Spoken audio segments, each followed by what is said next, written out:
Bapak Anies Baswedan untuk bisa naik ke atas panggung dalam panel diskusi pertama ini. Dan panelis selanjutnya adalah Chairman of the Board of Trustees of IDN Global, Bapak Dr. Dino Patijalal. Dan berikutnya, TV host and founder of Narasi TV, Najwa Shihab. Oh, langsung.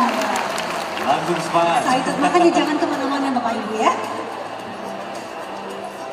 Sesi panel diskusi yang pertama, kami mengundang moderator untuk sesi ini adalah Bapak Muhammad Al-Arif, Special Advisor to the Minister of Finance and Commissioner of Indonesia Infrastructure Finance.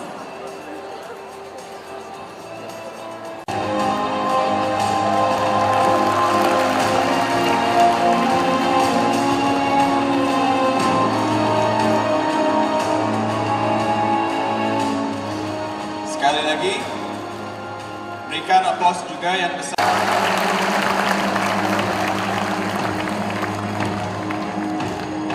Dan nanti founder daripada Indonesia Diaspora Network, Pak Dino Patijalal juga akan bergabung dalam panel ini.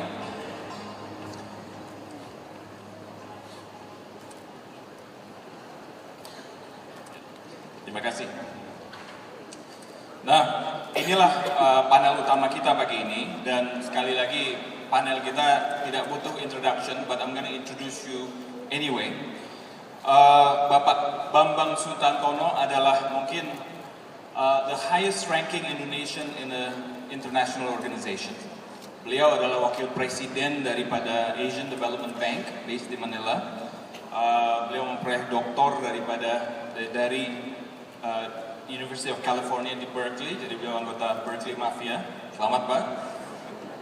Dan beliau juga mantan daripada Menteri Perhubungan kita. Bapak Anies Baswedan, Gubernur DKI Jakarta, juga sempat menjadi diaspora, mengenyam pendidikannya di UGM, di University of Illinois, dan juga University of Maryland di College Park. Mbak Nana, fellow FHUI alumni bersama saya, dan juga sempat mengenyam sebagai diaspora di UK kalau nggak salah dulu ya, di Melbourne, dan beliau sekarang Australian diaspora di Melbourne ternyata, dan beliau sedang memulai suatu media baru namanya Narasi TV. So tepuk tangan sekali lagi untuk panel kita yang luar biasa. So, Indonesia is a great nation. We are currently a G20 economy, ekonomi terbesar ke-15 di dunia. Dan diharapkan pada tahun 2030 kita akan menjadi kelima terbesar di dunia. Bahkan kalau kita mau bermimpi lagi, pada 2045 saat bangsa ini merayakan 100 tahun kemerdekaannya, we hope to be at that time to reach high income status. Saat ini income per kapita kita sekitar 3.000 US. Pada saat itu mungkin kita bisa mencapai 30.000 US. We will have a very robust middle class, dan juga kita akan menjadi negara yang mampu bersaing secara global. Namun untuk mengarah ke arah situ, kita harus membangun fondasi yang kuat untuk menjadi negara yang bisa berkompetisi secara global. Investasi di bidang infrastruktur adalah salah satunya, tapi pemerintah juga telah menggarisbawahi bahwa investasi di bidang human capital adalah suatu hal yang penting juga. Nah, kepada panel saya, kebetulan topik pagi ini adalah Empowering Indonesia's Human Capital. Kira-kira kalau kita bisa memberikan advice kepada para pembuat kebijakan, apa yang bisa kita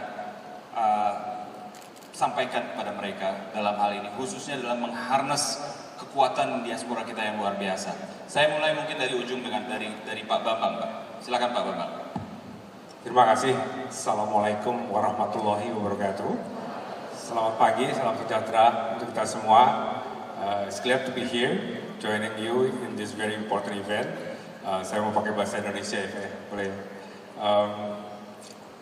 Pertama tentu saya ingin memberikan penghargaan kepada teman-teman dari diaspora, khususnya panitia yang sudah bekerja keras untuk mensukseskan acara ini.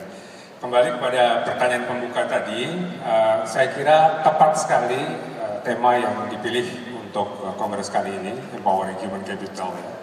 Ada sedikit memang pergeseran di dalam melihat misalnya bagaimana diaspora di berbagai negara. Kebetulan saya bekerja untuk mengelola pengetahuan, managing knowledge di Asian Development Bank. Jadi ada akumulasi dari berbagai pengalaman negara-negara di Asia Pasifik, khususnya 48 negara di Asia Pasifik yang kami kelola.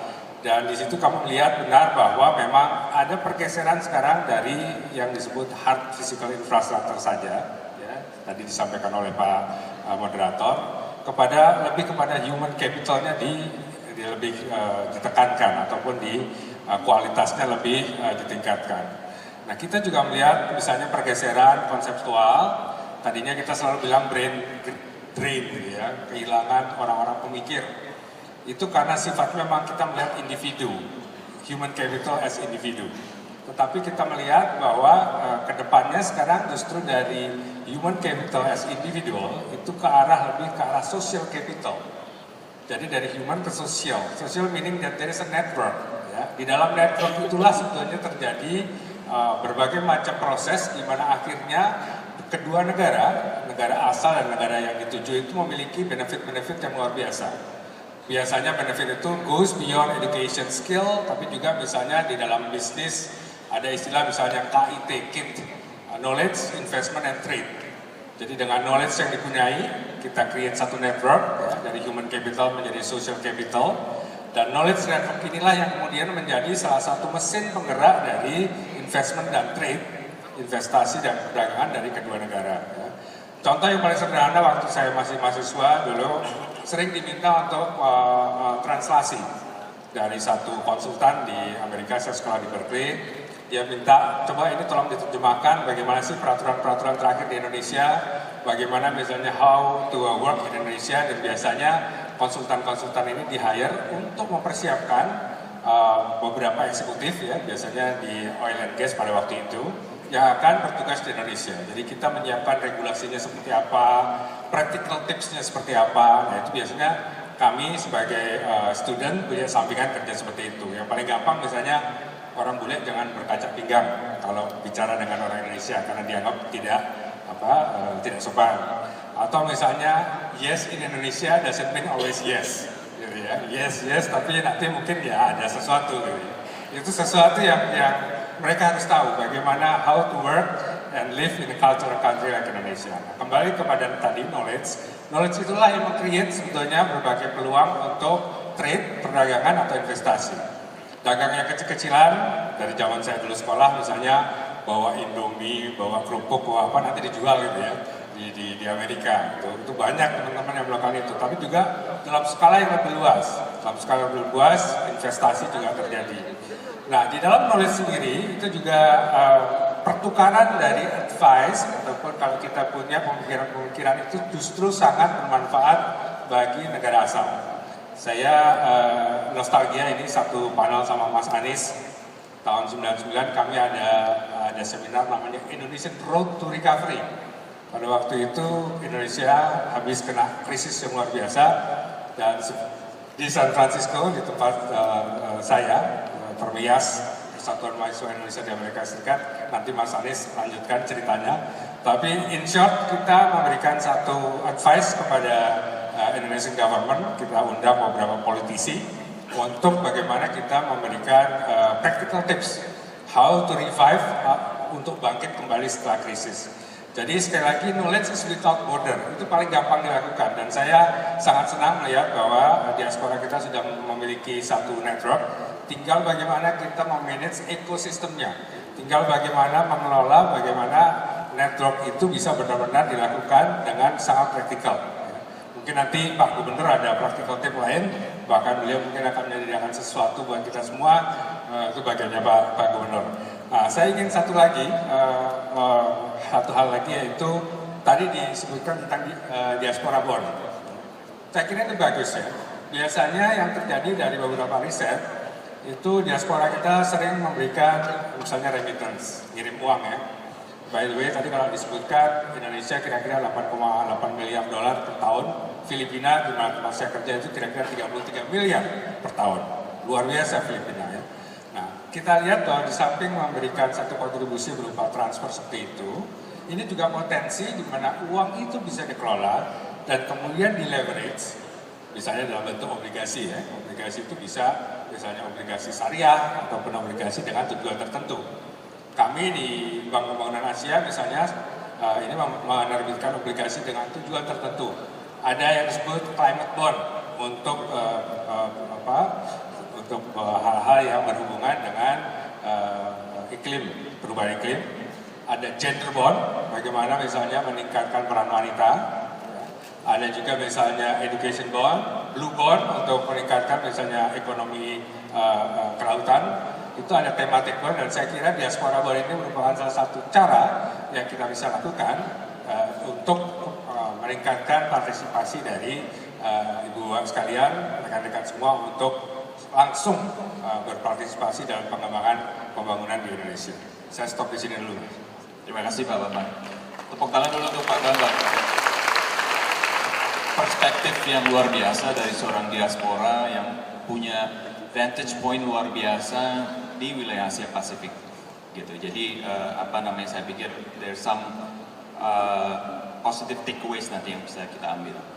Satu hal yang menjadi tantangan biasanya bagi seorang diaspora adalah keputusan untuk kembali ke tanah air.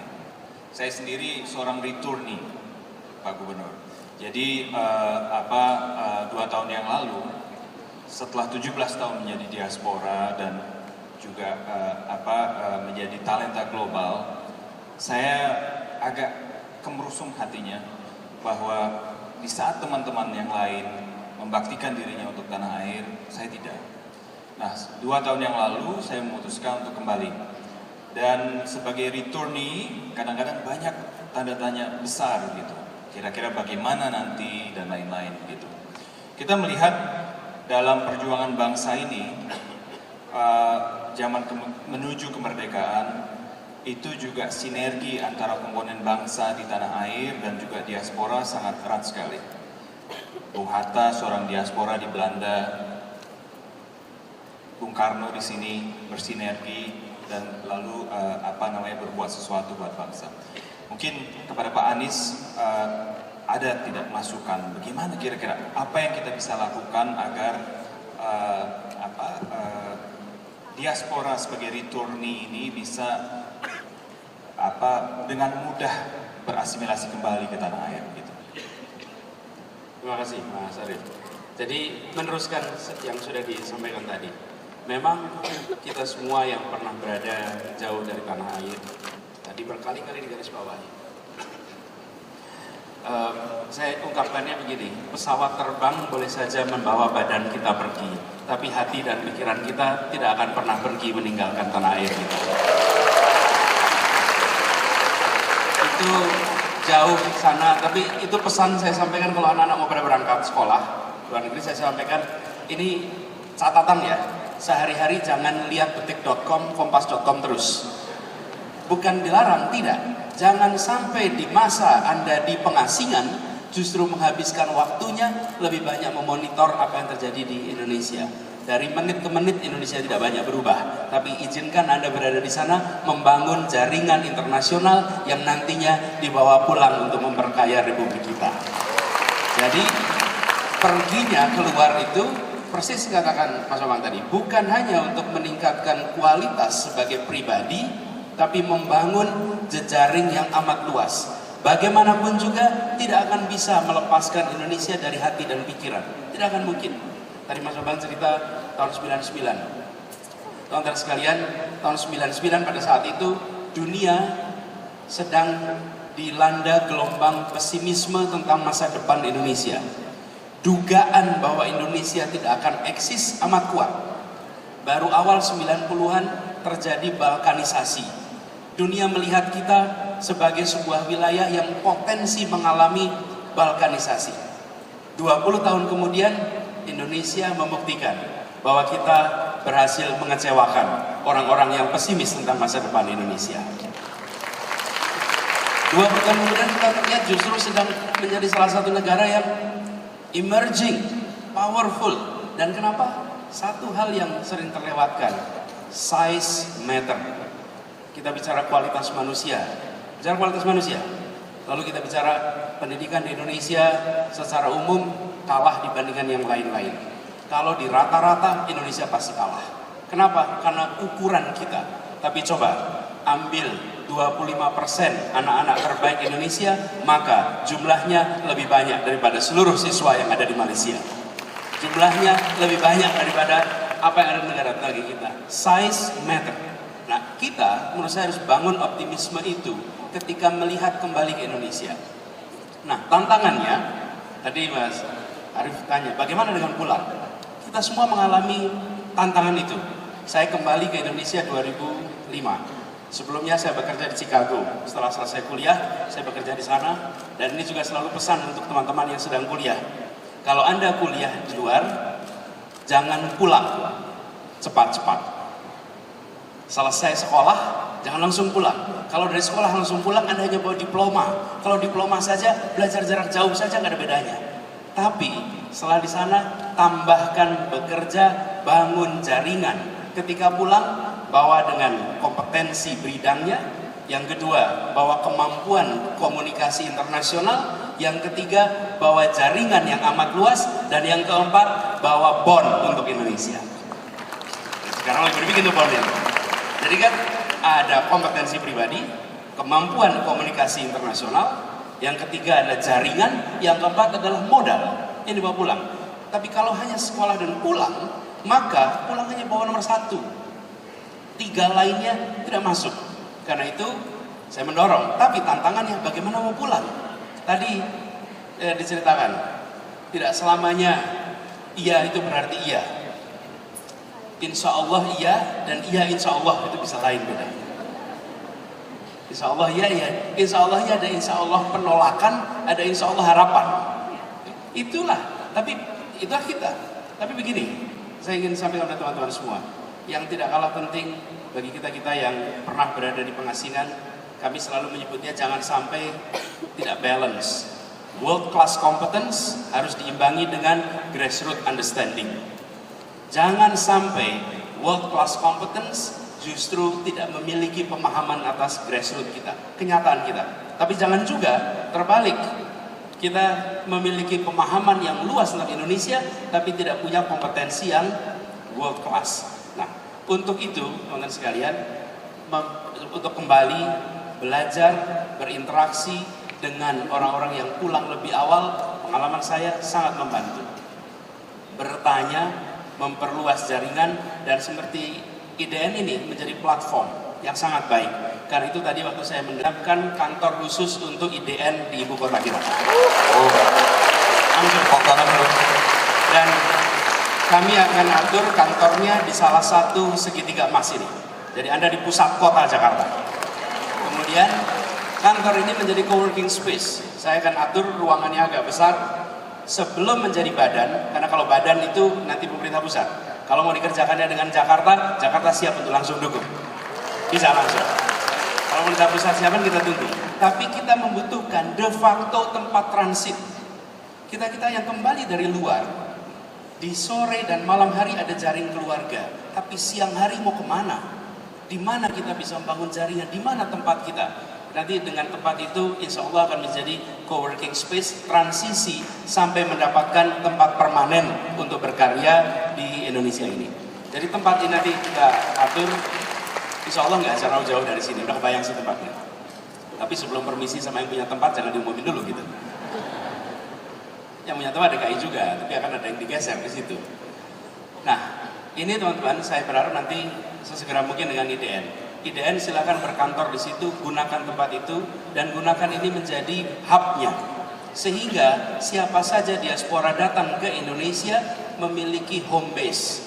Dan bisa disebut sebagai House of Diaspora of Indonesia. Jadi nanti Mas Arief atur. Saya mengalami itu. Ketika pulang, salah satu tantangannya adalah mau kemana, bagaimana, dan kita tidak tahu. Apalagi seperti saya tidak besar di Jakarta, saya ini dari Jogja. Ketika pindah dari Amerika kembali ke Jakarta, itu kembali ke tempat yang baru sekali. Bukan tempat yang saya punya jaringan sosial, bukan. Tapi pengalaman saya teman-teman, membangun jejaring itu harus aktif. Tidak bisa pasif, super proaktif. Dan kartu nama itu penting sekali. Nanti tips-tipsnya kalau ada acara khusus dah. Tapi membangun jaringan itu harus proaktif.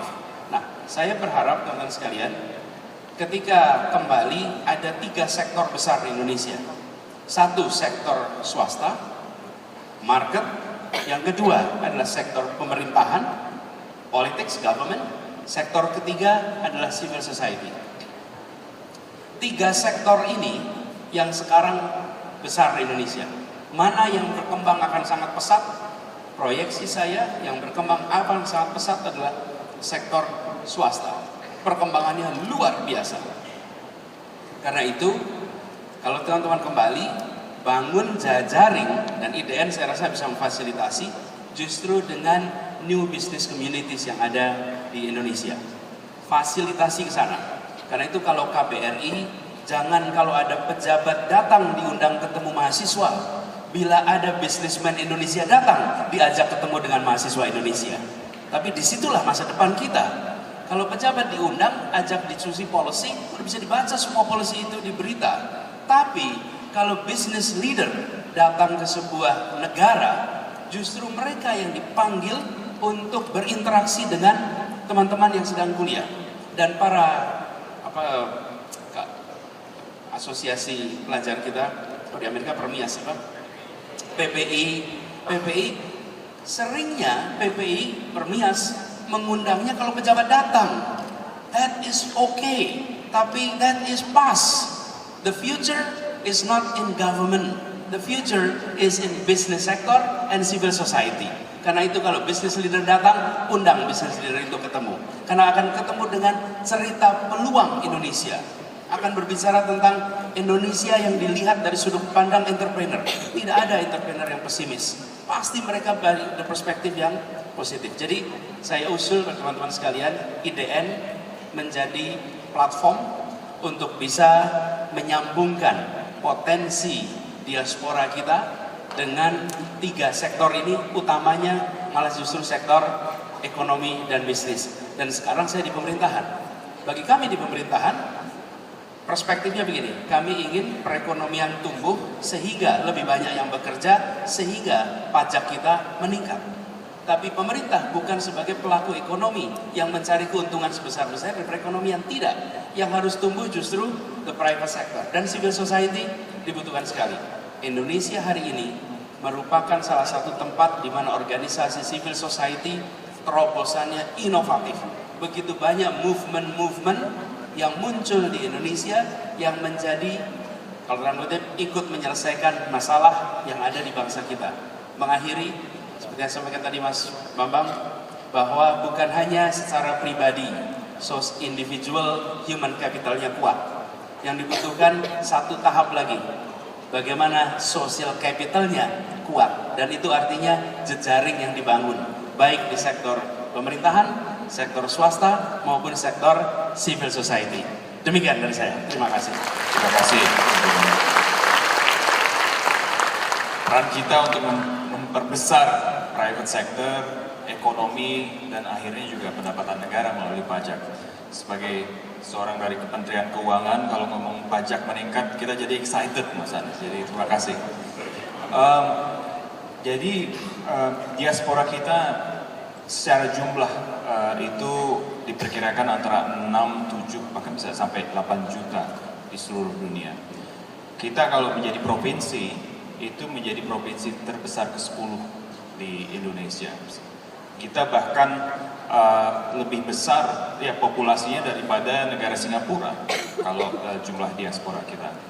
Jadi luar biasa yang kita amati secara dari satu lokalitis ke lokalitis lain, banyak sekali inisiatif-inisiatif di tingkat grassroots ya yang akhirnya mungkin bisa direplikasi secara lebih luas lagi inisiatif tersebut.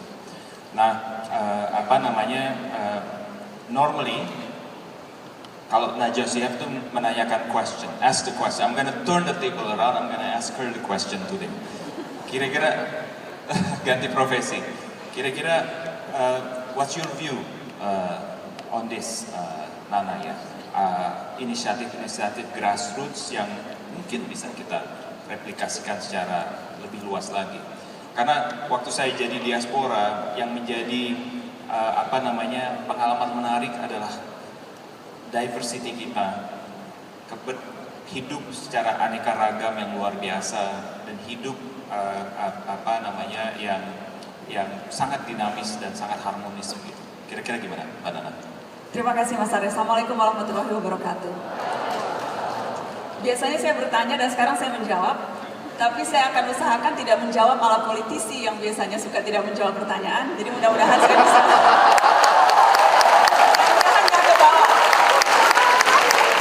Rasanya setelah ini saya mau bikin buku tips ngeles secara politisi, saya sudah hafal semuanya Mas Arif. Tolong ingatkan saya kalau sudah mulai ngeles ya. Saya akan langsung jawab to the point. Enaknya jadi pejabat itu, Mas Anies, dirimu bisa dianggap pejabat nggak ya Mas? Nggak ya? Udah nggak pejabat? Dulu pejabat. Tapi enaknya jadi pejabat atau jadi aparat negara atau jadi perwakilan negara bisa melakukan banyak hal. Seperti yang tadi dilakukan Mas Anies, baru duduk sebentar, mendengarkan usulan Mas Dino, langsung come up dengan ide, langsung come up dengan usulan akan buat diaspora home. Itu bagus, itu penting, karena memang tugas negara itu. Negara punya uang, negara punya kuasa, negara punya senjata. Lewat uang, pakai anggaran, bisa bikin berbagai macam kegiatan.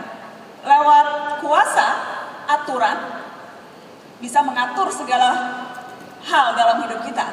Lewat senjata, bisa memaksa kita untuk taat aturan. Jadi ya, negara penting, tapi warga negara yang berdaya lebih istimewa. Dan menyambung tadi pertanyaan dari Mas Arif, saya menemukan ada banyak sekali gerakan-gerakan di akar rumput yang berkontribusi luar biasa pada tanah air. Kalau tadi Mas Anies menyebutkan ada 3 sektor, saya juga mau pakai kata 3, tapi 3 isu yang menurut saya penting teman-teman kalau kita bicara negeri ini. Anti korupsi, toleransi, partisipasi. 3 isu penting negeri ini yang harus terus-menerus diusahakan. Dan menurut saya diaspora adalah kelompok yang bisa memberikan kontribusi besar atas usaha-usaha itu. Kenapa? Karena exposure, karena pendidikan, karena pengalaman hidup di negeri perantauan yang betul-betul menggembleng teman-teman, menggembleng kita semua untuk menjadi lebih kuat dan berdaya. Dan kita sudah dengar banyak cerita-cerita itu. Tadi rombongan teman-teman diaspora dari berbagai negara cerita apa yang sudah dilakukan dan apa yang ingin lebih bisa dilakukan. Dan kuncinya di situ. Kontribusi-kontribusi ini harus berdampak sistemik, struktur, dan masif. Kalau mau pakai istilahnya. Harus berdampak sistemik, harus struktur, harus masif, supaya ia bisa memberikan kontribusi yang lebih nyata. Lewat cara apa? Saya mau mengulang apa kata Mas Anies dan apa kata Mas Bambang. Dengan memperkuat kelembagaan, dengan memperluas jaringan, dan dengan kampanye publik secara rutin. Sehingga gerakan-gerakan itu bisa termultiplikasi, cerita-cerita baik istilah saya, bisa disebarkan sehingga orang bisa meniru. Saya mau menyebut beberapa contoh Mas, supaya konkret, real, tidak seperti politisi. Saya mau menyebutkan beberapa contoh gerakan-gerakan yang berkontribusi dan ini dilakukan oleh diaspora atau paling tidak veteran diaspora. Yang saya tahu persis ada Yayasan Beneran Indonesia, akronim dari Bela Negara Nasional Indonesia, diinisiasi oleh pasangan suami istri Oka dan Afia, hidup di Amerika selama 8 tahun. Mereka riset dan belajar ingin mencari tahu apa kunci menjadi bangsa yang besar, yang maju, yang kuat. Dan mereka menemukan 3 rahasia. Yang pertama adalah keluarga yang menyiapkan anaknya menjadi inovator dan pemecah masalah keluarga. Yang kedua adalah kelas yang berorientasi masa depan dan problem lingkungan. Yang ketiga kuncinya, komunitas dan masyarakat yang betul-betul menjadikan tempat tinggalnya sebagai sarana untuk memecahkan berbagai problem, real, langsung. Mereka kemudian membuat program Beneran Indonesia. Jadi Mbak Afia ini belajar di Boston University. Dia belajar civic education lewat experimentary learning. Jadi belajar bagaimana mencintai bangsa lewat cara-cara yang fun dan relevan. Mereka kemudian membuat program, targetnya anak SMA dan madrasah, dan mereka melibatkan mahasiswa sebagai mentor. Kegiatannya beragam, mereka mendorong volunteerisme. Jadi mengajak anak-anak SMA itu untuk magang di museum nasional. Mereka menjadi penjaga artefak-artefak kita sekaligus menjelaskan ke pengunjung tentang kegiatan museum. Mereka bekerja sama dengan KPK untuk edukasi anti korupsi. Dan saya senang sempat bekerja sama dengan media saya Narasi TV untuk bikin edukasi pemilih pemula. Mereka percaya tempat perjumpaan itu tidak hanya di ruang kelas tapi harus di luar. Dan karenanya melakukan banyak kegiatan-kegiatan. Ini contoh konkret bagaimana veteran diaspora pulang, menyerap apa yang mereka dapatkan, dan kemudian berusaha mengaplikasikannya di kehidupan sehari-hari di Indonesia. Itu kalau kita bicara isu partisipasi. Saya mau bicara isu anti korupsi. Kuncinya apa sih anti korupsi? Transparansi kan? Kita harus memaksa negara, kita harus memaksa pemerintah untuk mau terbuka dan bisa dikontrol oleh publik. Harus transparan. Dan cara melakukan itu lewat teknologi. Data driven, konektivitas, bagaimana semuanya sekarang e-procurement dan sebagainya. DKI bisa menjadi contoh yang baik untuk itu. Ada aplikasi kan ya teman-teman, Clue waktu itu. Aplikasi yang pertama bekerja sama dengan pemerintah DKI, sekarang sudah punya partner di 50 pemerintah daerah kalau saya tidak salah. Mereka juga dapat award macam-macam, terakhir tuh 2019 dapat Best Mobile Government System di Dubai, ada World Summit Organization yang kemudian memberikan penghargaan. Dan ini dilakukan juga oleh mantan diaspora. Satu lagi contoh konkret, gerakan Sabang Merauke. 1000 anak kembali untuk merantau. Gerakan yang juga diinisiasi oleh anak-anak muda yang pernah merasakan menjadi minoritas di luar negeri. Mereka kemudian yang membuat gerakan, membuat program anak-anak di seluruh Indonesia bertukar tinggal. Program pertukaran daerah, tinggal di keluarga yang berbeda, sehingga anak-anak Indonesia, ini spesifiknya untuk pelajar SMP loh. Anak-anak Indonesia sejak SMP tahu bagaimana rasanya berbeda. Karena moto mereka ini Sabang Merauke, toleransi itu tidak bisa hanya diajarkan, harus dirasakan, harus dialami. Dan saya yakin teman-teman yang tinggal di luar negeri yang paling punya sensitivitas ini teman-teman. Kita sekarang hidup di dunia yang rasanya sensitivitas terhadap budaya dan perbedaan itu menjadi sangat penting. Waktu saya umur 16 tahun, saya dapat kesempatan ikut pertukaran pelajar di Amerika. Saya tinggal 1 tahun di upstate New York, kota kecil, dan rasanya saya satu-satunya muslim di sana. Saya tinggal bersama keluarga angkat, penganut Katolik yang amat taat. Tapi pada saat bulan Ramadan, setiap malam ibu angkat saya bangun menyiapkan sahur untuk saya. Dan pengalaman menjadi minoritas, menurut saya itu pengalaman yang sangat berharga untuk membuat kita menjadi mayoritas yang penuh tenggang rasa. Dan pengalaman hidup yang teman-teman rasakan di diaspora, bertahun-tahun di negeri orang. Ya, itu pengalaman yang mungkin sulit 100% direplikasi, tapi bisa jadi inspirasi. Dan lewat teknologi informasi, inspirasi itu bisa disebar sampai ke seantero penjuru negeri. Lewat cara apa? Lewat teknologi ya, lewat perkumpulan seperti ini, tatap muka, lewat membangun jejaring, membangun platform, karena sekali lagi kuncinya adalah bagaimana bisa sama-sama bahu-membahu untuk berbuat sekecil apapun untuk negeri. Mudah-mudahan itu bisa di awal masalah. Terima kasih. Memang pengalaman kita melihat misalnya pengalaman India, pengalaman RRC dalam mengharness diaspora mereka. Nah, your take Pak Dino, 7 tahun setelah kongres pertama itu, what do you see the future dan apa yang bisa kita lakukan lebih? Ya, terima kasih. Saya melihat ada 2 kelompok diaspora. Jadi satu adalah yang kita colek aja dia datang, right? Kita tengok, kita ajak makan dan kita bilang ayo kembali, we have opportunities for you, they will do it. Mereka hanya perlu dirayu dan ditegur dan disapa, right? Nah ini banyak nih orang. Ya. Tapi ada juga kelompok yang kita perlu harus kasih insentif, right? Nah ini satu contoh favorit saya adalah ada satu orang Indonesia yang punya hak paten lebih banyak dari hak paten seluruh bangsa Indonesia. Masuk akal nggak? Right? Ya, orang ini namanya Sehat Sutarja. Dia udah jadi tokoh besar di Silicon Valley.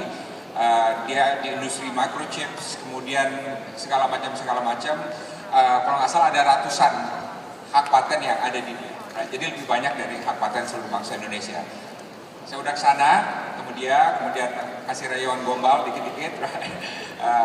Dia mau kembali ke Indonesia. But apa yang terjadi?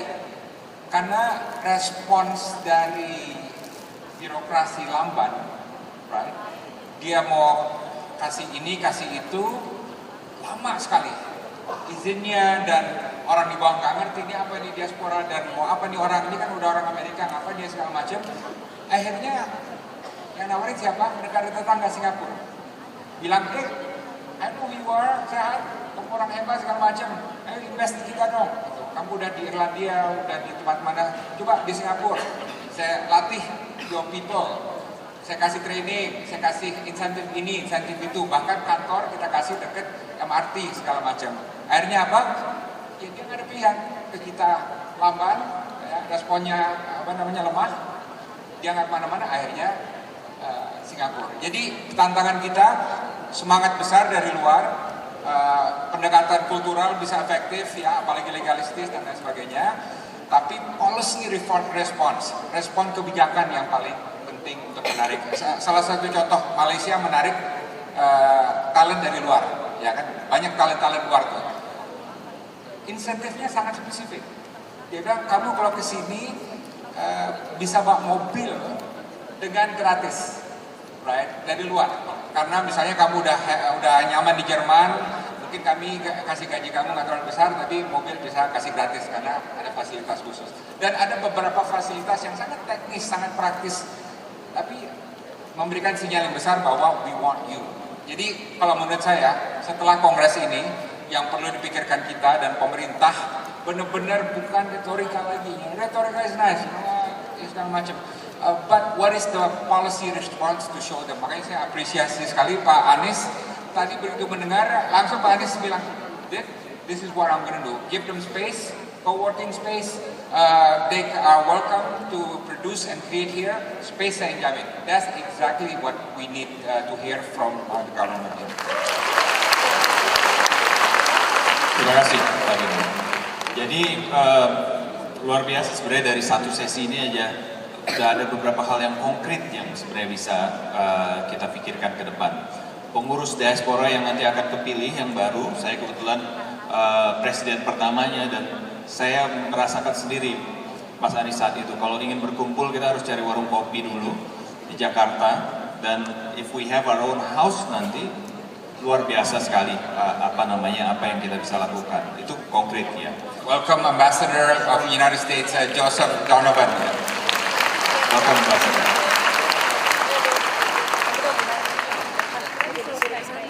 So kita masih ada sekitar 10 menit lagi. Jadi mari kita mungkin membuat topik ini lebih konkret lagi. Mengharness kekuatan yang immense ini. Mungkin saat ini pemerintah sedang memikirkan sebuah policy yang lebih jelas begitu. Yang jelas ini ada di pidato visinya presiden mengenai manajemen talenta ini. Now, if you can give some advice, specific advice kepada para policy makers untuk menggali potensi yang luar biasa ini, kira-kira apa ke depannya gitu. Mungkin saya mulai dari Pak Gubernur dulu deh. Begini, kalau sudah pada dataran kebutuhan, duduk kita sama-sama.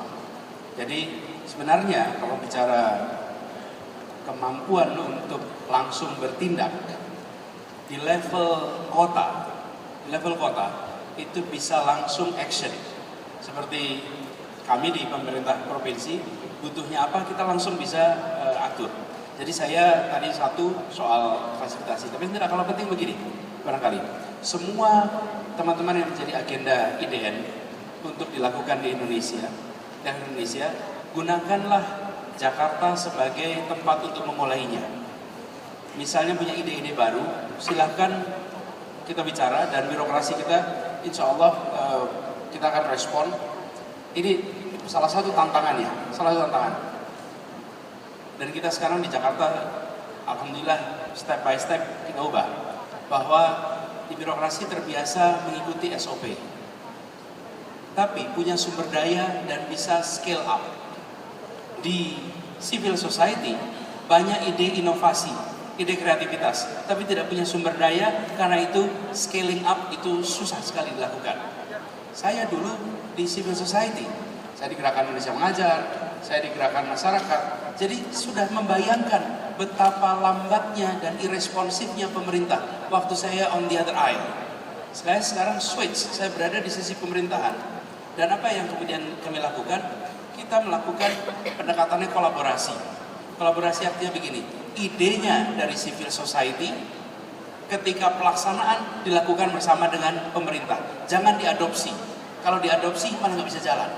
Tapi pemerintah memfasilitasi, membesarkan. Jadi begitu teman-teman punya ide sesuatu yang bisa dilakukan di Indonesia, Jakarta siap untuk menjadi tempat inkubasinya dan tempat untuk memulainya. Kita pastikan itu. Yang kedua, kami siap untuk menyambungkan dengan bisnis community yang ada di Jakarta. Dan Jakarta ini 18% dari GDP kita. Pelaku-pelaku ekonomi dari mulai paling mikro sampai paling raksasa itu ada semua di Jakarta. Di sini ada semua. Kita di Jakarta, dan kalau bicara Kadin Indonesia, itu sesungguhnya adalah Kadin Jakarta. Kalau kita bicara asosiasi pengusaha, ya Jakarta. Karena memang Jakarta itu kontribusinya amat besar. Nah, pemerintah akan siap untuk fasilitasi ketemu, karena itu nanti Diaspora House itu bisa menjadi betul-betul hub untuk bertemunya segala sektor bagi ide-ide baru. Karena ide-ide baru dari teman-teman semua, teman-teman sekalian saya ingin garis bawahi, ide baru itu harus diterjemahkan dalam bentuk action konkret. Seringkali begini, ini saya selalu garis bawahi, adaption and adoption itu beda sekali. Jangan kita ini, kami semua yang di sini, kita semua dulu pernah berada di luar Indonesia, bekerja dengan sistem yang efisien, efektif, profesional, meritokratik, semualah itu kriteria objektif sebuah tempat modern itu ada. Kembali ke Indonesia, kita punya kecenderungan menerapkan apa yang kita lakukan atau yang kita pelajari. Karena itu usul saya, jangan menerapkan yang kita ketahui dan yang kita alami di Indonesia. Jangan menerapkan, tapi dibalik. Lihatlah apa masalah di Indonesia, lalu pengalaman dan pengetahuan yang kita miliki digunakan untuk menyelesaikan masalah yang ada di Indonesia. Jadi dibalik mindsetnya, not adopting, bukan mengadopsi, tapi adaption. Dan ini yang kita ingin dorong. Jadi what we need dari teman-teman yang kembali ke Indonesia adalah menyelesaikan masalah yang ada di Indonesia. Bukan menerapkan yang dipelajari di luar negeri untuk diterapkan di Indonesia. Mindset ini sangat penting. Yang kedua, harus ada entrepreneurial skill. Harus ada. Saya paling gemes kalau dengar cerita begini. Mas, ini dulu pas awal-awal saya pulang. Mas pulang ke Indonesia ini berat, Mas. Kita udah sekolah tinggi-tinggi. Dulu di sana laboratorium lengkap sekali. fasilitas lengkap. Sampai di sini dikasih meja, satu meja, komputernya jadul, internetnya lambat, terus saya nggak bisa berbuat apa-apa, terkunci saya. Teman-teman sekalian, kalau kita berada di tempat seperti Jepang, tempat seperti Korea Selatan, tempat seperti Amerika, Eropa, seluruh infrastruktur itu udah siap. Kita di sana bekerja menjadi bagian dari sebuah sistem.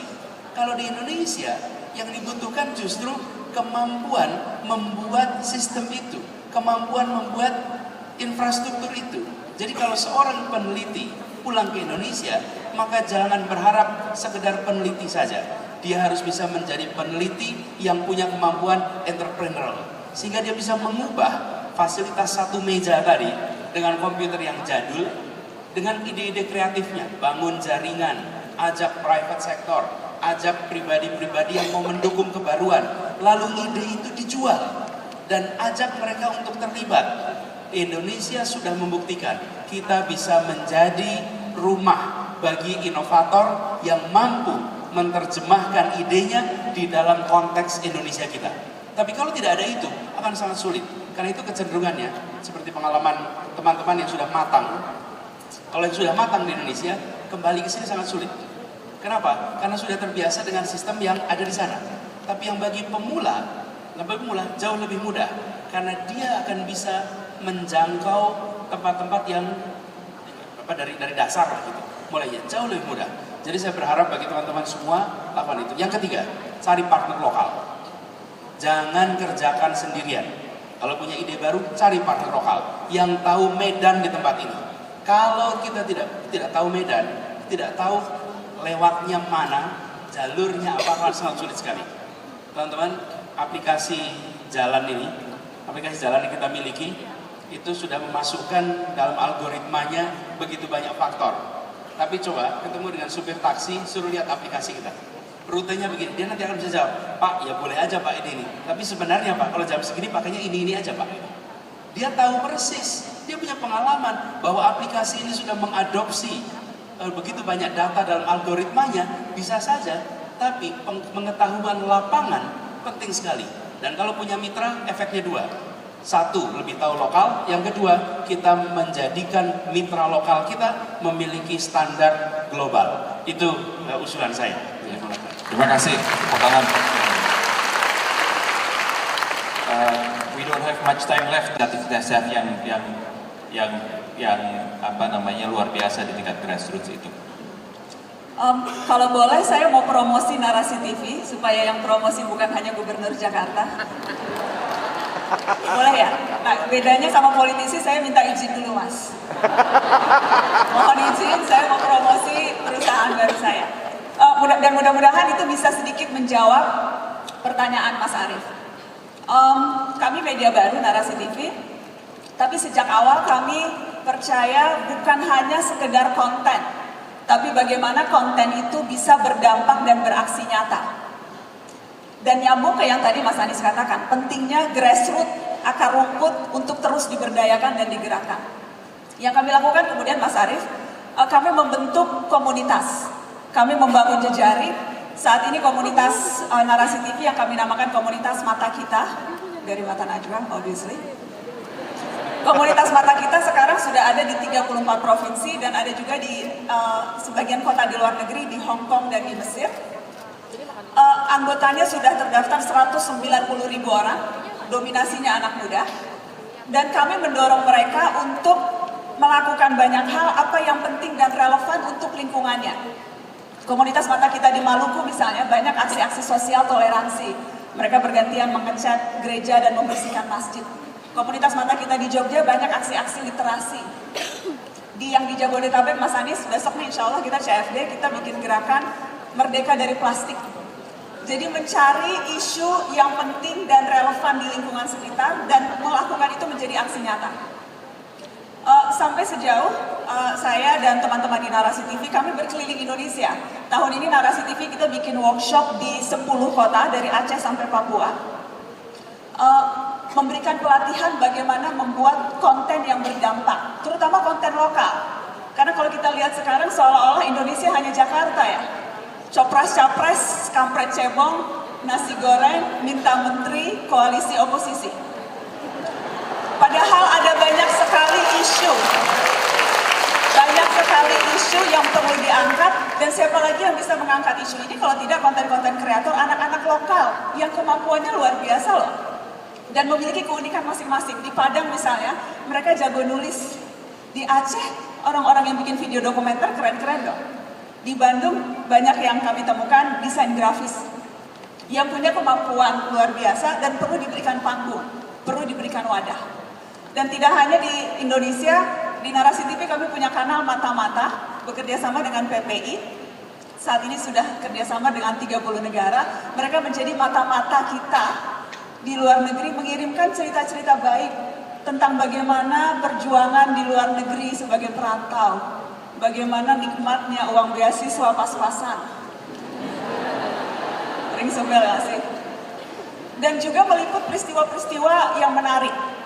Kemarin ketika pemilu, menggetarkan hati melihat banyak sekali pemilih yang rela antri berjam-jam, bahkan rusuh untuk mencoblos. Iya nggak sih? Dan saya yakin itu juga jadi salah satu faktor mengapa voters turnout di Indonesia itu juga tinggi. Karena malu melihat yang sudah pemilu duluan begitu bersemangat to cast their vote. Dan peristiwa-peristiwa itu kemudian bisa kita lihat terutama lewat media. Karena sekali lagi, iya, persoalan sekarang itu persoalan global, tapi saya percaya solusinya itu lokal, bahkan individual. Terkadang, katakanlah aksi-aksi intoleransi, ya peran negara penting, peran aparat hukum penting, tapi peran kita sebagai warga yang berdaya juga bisa memberikan pengaruh kok. Kita juga punya kuasa membentuk aksi-aksi non-kekerasan, memperkuat jejaring akar rumput, menunjukkan solidaritas pada korban, dan yang paling penting mendiskreditkan propaganda kebencian. Itu semua bisa kita lakukan sebagai warga negara yang berdaya. Tidak harus menunggu peran negara. Karena sekali lagi yang istimewa justru peran-peran lokal, aksi-aksi individual yang kalau dikumpulkan dan diberdayakan bisa jadi kekuatan luar biasa seperti hari ini diaspora. Tangan dulu. Waktunya sebenarnya sudah habis, tapi saya ingin. Tapi di awal tadi saya katakan bahwa kita shifting dari human capital ke social capital. Tadi Pak Anies juga mengelaborasi lebih lanjut pentingnya knowledge. Apa yang disampaikan Mbak Nana nggak akan bisa diwartakan kalau kita nggak punya knowledge network dan platform yang baik. Bagaimana semua local inisiatif itu bisa menjadi global dan regional misalnya ya. Nah, saya kira kita semua di sini sepakat bahwa paling praktis sebetulnya dilaksanakan oleh diaspora adalah membuat satu knowledge network yang sangat kuat, yang bisa berperan lebih banyak, yang bisa mewartakan tidak hanya kepada kita semua tetapi kepada dunia. Saya ingin mengomentari satu hal yang disampaikan oleh Pak Anies tadi, yaitu tentang pentingnya private sector untuk nanti ke depan berkembang lebih lanjut. Karena riset kami di berbagai negara memperlihatkan bahwa hampir semua negara di Asia Pasifik ke depannya memang akan bergantung kepada privat. Dan kita melihat di era digital teknologi ini, industri 4.0 dan sebagainya, pemerintah itu selalu telat di dalam merespons semua inovasi dan kreativitas. Sehingga ada satu hal yang penting di sini, kalau teman-teman diaspora ini memiliki satu usulan dan memiliki terobosan tertentu, itu juga memberikan satu peningkatan kapasitas buat teman-teman yang ada di pemerintahan. Sehingga bahasanya sama. Pak Anies bisa lakukan di sini karena beliau memiliki frekuensi yang mungkin sama. Tetapi apakah pelaksanaan di lapangan di bawah beliau nanti akan sama? Itu tantangan tersendiri. Jadi ada kebutuhan dari kita semua di sini untuk juga memberikan satu penguatan kapasitas buat teman-teman yang di pemerintahan. Dan saya kira itu sama pentingnya dengan apa yang inovasi dan kreativitas kita yang punya. Nah, kemudian terakhir saya kira kalau kita sering mendengar bahwa ada jargon public-private partnership. Mungkin saatnya kita sekarang sebut public-private people partnership, P4 jadinya. Sehingga karena people tadi yang disebutkan oleh Mbak Nana, bagaimana civil society itu akan berkiprah, itu juga sangat penting. Di tempat kami, karena tadi dua rekan saya sudah pada promosi, saya juga mau promosi, silakan lihat di www.adb.org. Kami adalah bank pembangunan regional terbesar di dunia. Setiap tahun kita memberikan bantuan ke negara berkembang sekitar 35 miliar dolar. Nah, kita punya knowledge yang begitu banyak dan kita mau men-share juga kalau memang diaspora ingin men-share knowledge kita untuk sekaligus berbagi pengalaman dan sharing, dan barangkali kami juga bisa belajar dari kasus-kasus yang disampaikan Mbak Nana yang dialami oleh Pak Gubernur Jakarta dalam mengelola kota. Itu juga bisa kita lakukan dalam dua arah, karena knowledge without border dan knowledge is power for the future. Saya kira selamat buat diaspora, dan saya ingin melihat ke depannya bahwa diaspora ini mampu untuk menjadi dinamisator dan motor dari pembangunan nasional Indonesia. Selamat. Thank you, Pak Maman. Pak Dino, your turn untuk mempromosikan sesuatu. Terakhir, dan saya kan mantan orang pemerintah, jadi saya selalu berpikir mengenai kebijakan, karena kebijakan adalah kunci dari perubahan. Senjata pamungkas kita hanya satu, Pak. Tadi yang saya bilang, bentuk Badan Nasional Diaspora Indonesia. Sekarang ini hanya 3 orang di seluruh pemerintah yang ngurusin diaspora dengan anggaran sekitar 3-4 miliar. Cukup nggak untuk ngurus 6 juta orang? Impossible. Bentuk Badan Nasional, hire 500 people, 500 orang di sana, dengan budget antara 500 miliar sampai 1 triliun. Backcraft aja 1 triliun, right? Jadi tidak muluk-muluk. Nah, dalam struktur Badan Nasional Diaspora Indonesia itu perlu ada 1 dirjen, ya, dan ada direktur yang menangani 1 pendidikan, karena banyak sekali mahasiswa Indonesia di seluruh dunia, yang menangani inovasi dan paten. Jangan lupa sekarang ini Singapura ada kebijakan orang Indonesia punya paten didaftarkan aja di Singapura tapi tetap berkantor di Indonesia, right? Jadi kita akan banyak kehilangan orang-orang yang punya paten hebat, inovasi hebat, tapi didaftarkannya di luar negeri ketimbang di Indonesia. Ini harus tetap di Indonesia. Ada direktur yang menangani perdagangan, ada direktur yang menangani investasi, ada direktur yang menangani budaya, ada direktur yang menangani talent database, ya, mengumpulkan orang-orang kayak Bambang, Pak Bambang, dan sebagainya yang punya talent dan keahlian.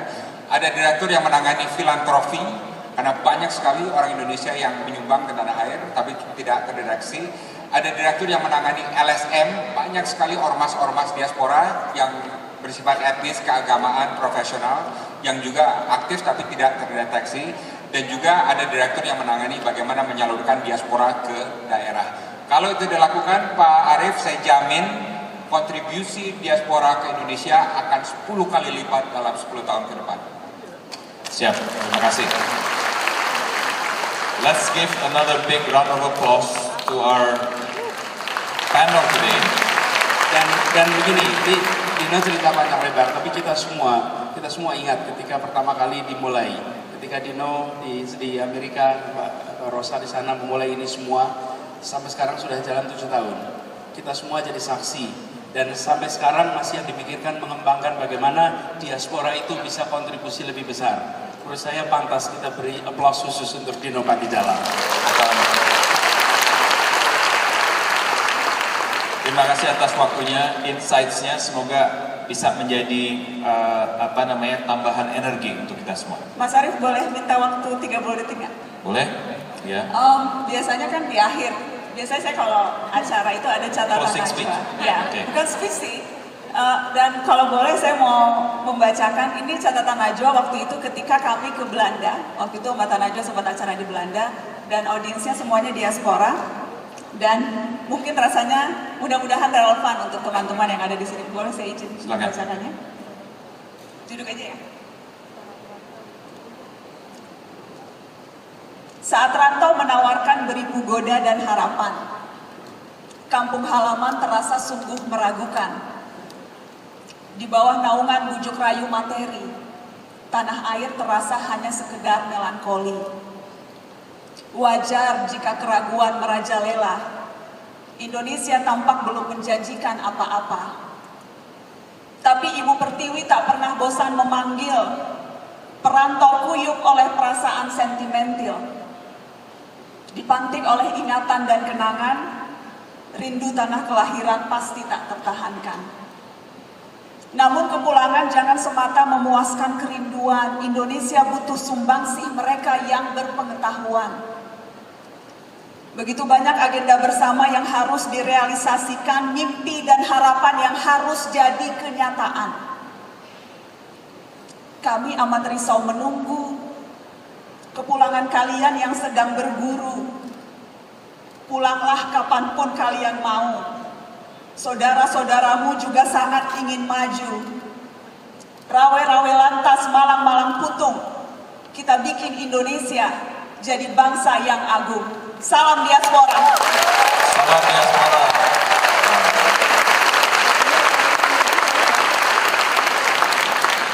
That is a very nice way to close the discussion. A big round of applause again to our panel. Thank you so much. Once again, please give applause for our great